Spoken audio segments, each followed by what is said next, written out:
વજન મંદિરો તમે તો ઉપર વાગે ને બાંધેલો ત્યાં સુધી ઉપર વાગે તો સારો લાગે, છૂટી જાય તો ખતરનાક લાગે, પણ વાગે ખરો.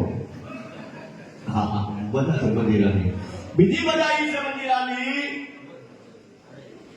કે તમામ અમારા સાલ છે ને એ હાર્મોનિયમથી મિલાવવા પડે, તબલા, બેન્જો, વાયોલિન, કોઈ પણ ભારતનું વાદ્યંત્ર છે એ આનાથી મળાવવું પડે, મેળ કરવો પડે. મંદિરો બધા આપોઆપ મળી જાય.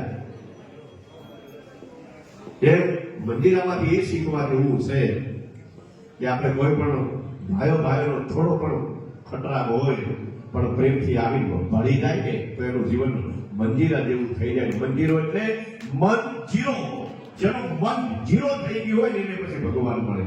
પણ બાકી આદિવાસીના પોતાના અભિમાન નહીં કરતા હોય તો ક્યારેય મળતો નથી મારા લાગે.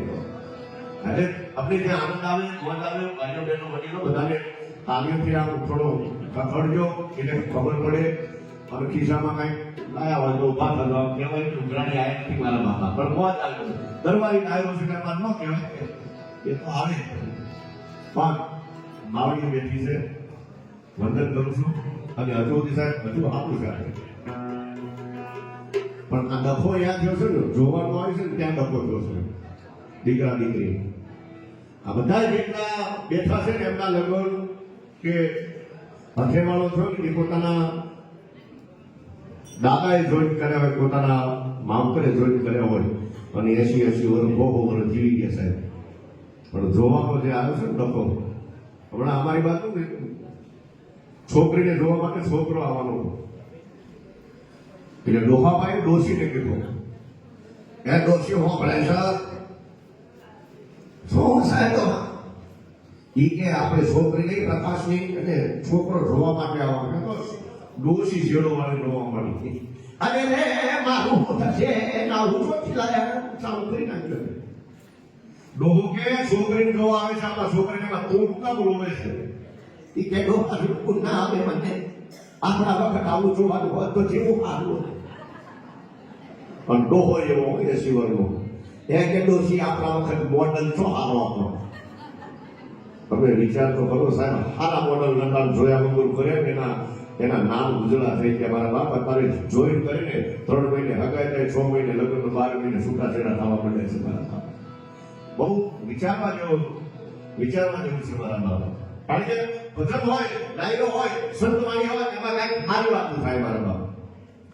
ટીવી ચેનલ અત્યારે એવી આવે છે, મોબાઈલમાં બધી ચેનલો તમે જો એટલી બધી જે છે યુટ્યુબ ચેનલ બધી, એમાં બધા સીન સારા આવતા નથી, બધા સીન ખરાબ આવતા નથી, છતાં જોવા મળે છે. કોઈ જોયું હોય કે બેન દીકરી, માં દીકરી.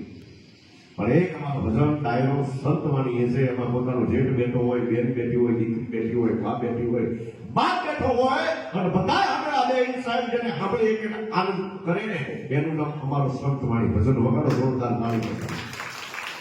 બાકી સાહેબ હવે બધું ધીરે ધીરે દરબાર મુસાફર જાય છે. બરાબર એક વ્યક્તિનું એક આવી ગયું છે ને આટલું એક બધા દાદા કરી નાખ્યા. એક બે તો હાલ્યા કરતા થાંભલે ભીટકાણા ઢેવડો થઈ ગયો અને થાંભલા હું રેટ કે સોરીઓ કેટલા બીજી હશે વિચાર તો ખરો મારા બાપ.